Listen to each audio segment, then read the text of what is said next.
like my third take trying to do this. Day 3 of the road trip. We're going to a place whose name I can't pronounce. That's Car. I'll have Irish pronounce it later. But it's an Iron Age village they carved into the mountain. So very, very old archaeological site. And then we're going to start our trek up into the mountains. Let's go. This is so cool. Now, going by what our GPS says, this is pronounced Opleshtiki. I'm probably still saying that wrong. I'll put the spelling here. So you can see, this is an old, original Iron Age settlement.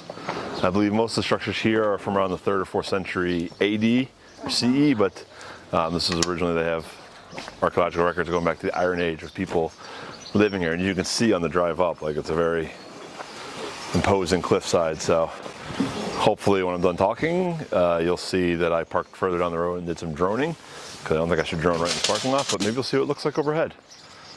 You'll find out, because you'll see it right after this.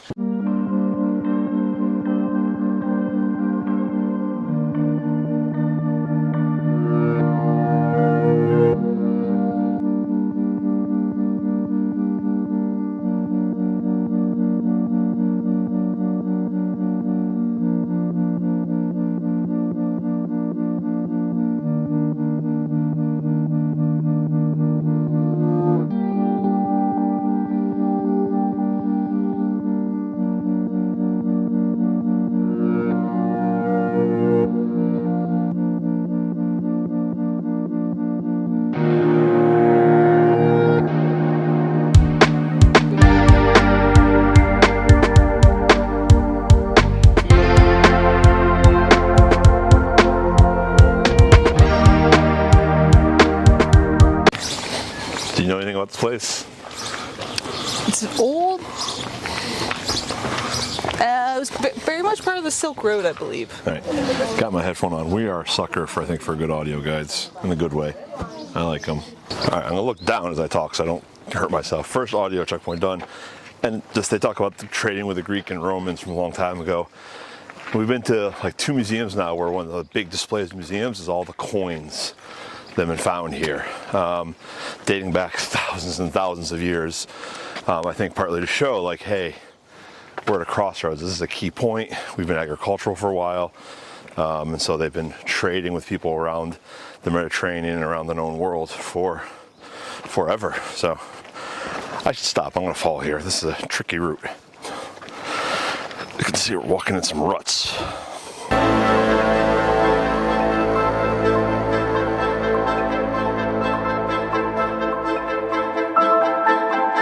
It was I guess, the Citadel part. Yes. And they were saying that this was occupied continuously until the Mongols came, the 13th and 14th century, and then that's when it was largely abandoned and then apparently forgotten about for centuries. Because I guess you're looking for it, you're just gonna, from afar, you're just gonna see this and be like, it's some crazy rock formation.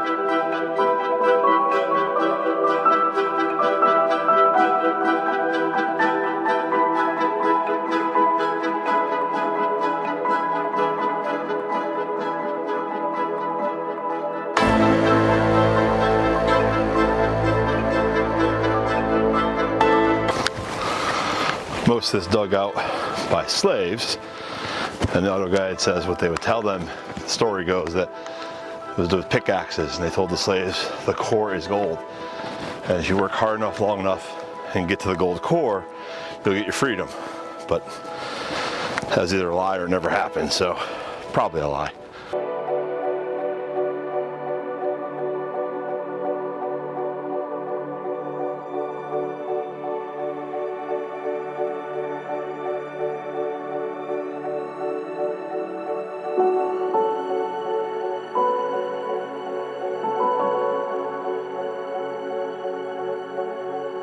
This is so cool. Yeah.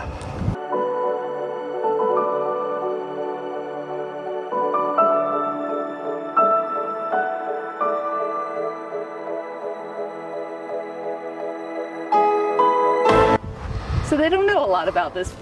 They don't know a lot about this place. It seems this could have been a pharmacy. It could have been a place to store documents. It could have been a place for pigeons. So, anyone's guess. Well, if it was used to store documents, they didn't store any about what its use was for, though. That's right. Where are the historical documents of what they are doing with this place? Uplisike. I think that's what she's saying every time she says it. Sounds good to me. Uplisike was like in use until the Middle Ages, so that looks about right. Yeah. It's pretty here. John Solent fly fishing stream?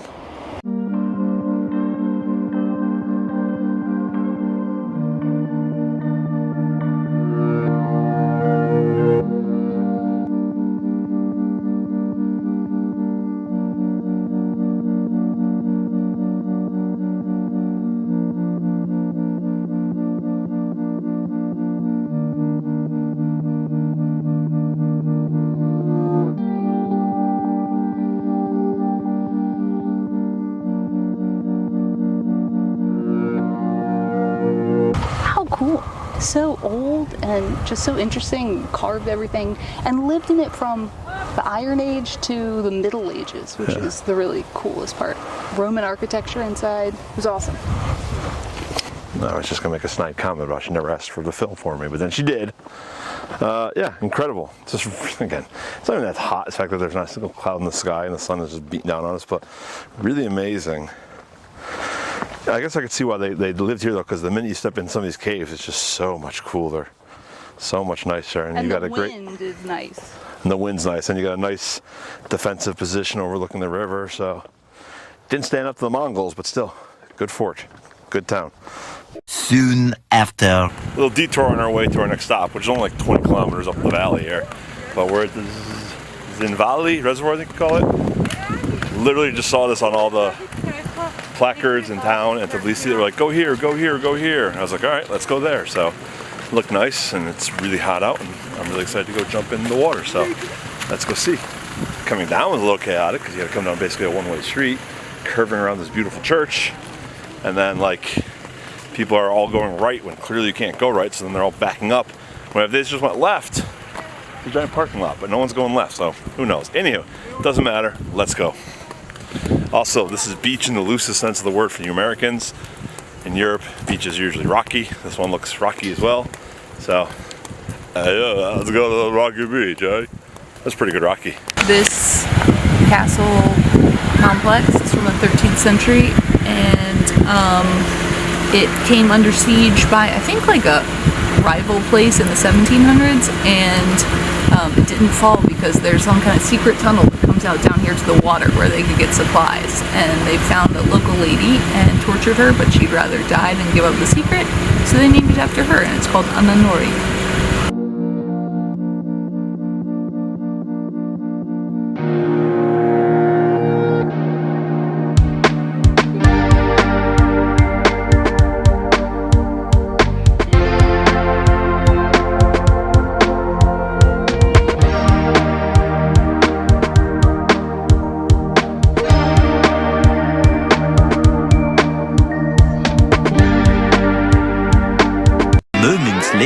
Alright, there's not too much to do in this little town. We're in Pasanaori. I think that's our pronounced for the night. The top two attractions are that lake and that church we went to, about 20 kilometers away. So, but again, it's just a place to stop on our way up towards the mountains tomorrow. Because we're only at like 3,600 feet right now. I believe the place we're staying in tomorrow, which is on a dirt path, and a dirt road on a town of 18 people, is about 5,000, 6,000 feet up, so we're gonna gain some elevation tomorrow on that drive. So we're gonna go look at, there's a spot here up here where apparently the two branches of the river converge, the black and the white, and they do that cool thing where they don't mix it first, so it like divides up, and then we're gonna drone it up. Or I'm gonna drone it up, and Iris is gonna look bored. Peace. And she's gonna look bored because it is boring. I don't mean that in a rude way. It's like, you know, her husband just does this fun activity, and it's like, I have no interest in this. Why am I here? Love you. Kind of neat. And so it's the White's branch. That must be the black branch, and they meet here. And you can see obviously eventually they do kind of join up a little bit, just a little bit, and then it goes down. The whole drive up here from the lake to here, like, is dotted with whitewater rafting spots. Well, I think the water's running low now. I imagine in the spring after the snow melts, runs a lot higher.